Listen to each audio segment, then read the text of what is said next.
these guys all together, this makes sense. This team right here, these 4 guys, completely makes linebacker U relevant. Yes, sir. These are some of the greatest guys I've ever seen. Yeah, okay, why aren't they like that now? I mean, Why aren't they like that now? Why aren't they like that now? Because, I mean, you were there. I mean, it's a different time, baby. I know. What you mean? We got to understand when you have it.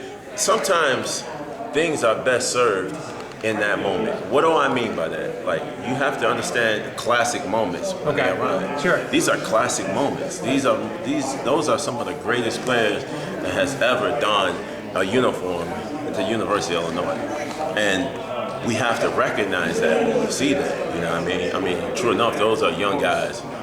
Looking at ourselves, those are young guys that were able to come together and have one of the best defenses college football has ever seen. Right. You know what I mean? Come on. We was like #1 in the nation in defense. You know what I mean? And that was for a reason. It was us in the Desert Storm, Arizona. Right. And why now? We have to do a little bit more recruiting. Okay. And the guys we can have has to be ambitious. You have to be ambitious. You have to be ambitious. You're allowed to think and to feel like you could be the best, but then you got to work like it. Those are worker bees. Those guys like that, those guys, we work like it, nonstop. I think more than talent. Yeah, we all had talent, but the thing that set us apart is work ethic. Okay. And I think Legend, I think you know about how I used to train. Legendary. You know what I mean? I was obsessed with being different. I was obsessed with making myself different. You know, I wanted to be different. I strived to be different. And in order to be that, you have to put that hard helmet on. You got to go sweat. You know, I remember waking up the freshman class when I'm a sophomore, junior year, coming to my junior year, and we had our new freshman class. I never forget waking them up. Robert Holcomb and George McDonald, and all of those young guys, you know, Trevor Holcomb. And I remember waking those guys up and saying, listen, guys, Steve Willis, like, we got to run. It was 5 in the morning. And they were like, are you serious? I'm like, this is what we got to do. You know, we have to have leadership like that. Okay. You know, and I'm like, I'm going to show you guys how to work. So I want to show the guys how to work, you know, and we worked hard, you know, so we would have sessions and double sessions and put ourselves through it before practice even started. Okay. And this is in summertime this is summer workouts when summer workouts are kind of easily laid back. I wanted the most out of myself, so I wanted the most out of the guys around me, and I wanted to show the young guys this is what it takes to be great. So I heard that similar mindset earlier this year. I was in Evanston interviewing a young man who played for Nevada basketball, and his teammates went to Blaze Pizza in Evanston, but he went to Chipotle because he said that he's so obsessive about his diet, and he's worked himself from this kind of, not doughy, but kind of a little bit out of shape at Southern Illinois, transferred to Nevada. Right. I plays for the Los Angeles Lakers. I think I know, you know who I'm talking about. I do know you're talking about. How proud are you of what Jordan has built himself? I mean, he's my son. So, you know, I mean, to be able to go on this journey with your son and to be able to see him and to see his dreams, his wildest dreams come true, it's just an amazing accomplishment for my son. And it's just, I'm his biggest fan. You know, I'm like, I can't help but cheer. I can't help but cheer. I go through the good, the bad, and the ugly, you know, regardless of the situation, because of the fact that, you know, when you see your reflection in a young man, when you see your own son, your own bloodline doing amazing things and have dreams similar to yourself, then you owe it to you to give the most, to give him the most, to provide the most. And to be able to see my son get to a level he is on now is just amazing. He has a broke foot right now.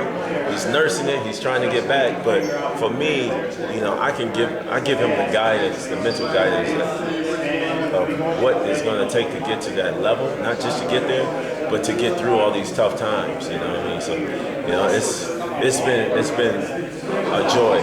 You know, every step of the way, all the good, the bad, and ugly. I wouldn't trade it for nothing in the world. Simeon, what's this honor mean to you, being named to the Hall of Fame class this year? I mean, for me to be honored by home, I mean, to me that is the biggest honor. You know, it's cool to go out and you win the love of the world from a spectator's point of view, from wherever you go in the world, you become a celebrity, you become noticed. But to me, the biggest honor is for those that know you to honor you. But that's the truest, to me, level of respect.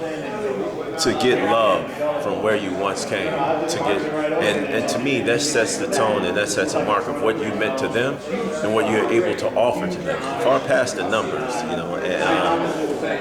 in it I feel like I represent so much more than just statistics and all-time leading and football. It's those that was able to help support me along the way. I represent from Southside Chicago, Mount Carmel community, Morgan Park Seventh-day Adventist Church, all of those men and women that has contributed to my life. Josie Ryan, who was one of my mentors here, my coaches here, my teammates here. It's not, regardless of what podium or what stage we ever stay in life, we represent so much more than just ourselves. It was all those that has put anything good into me. It was all the trying times that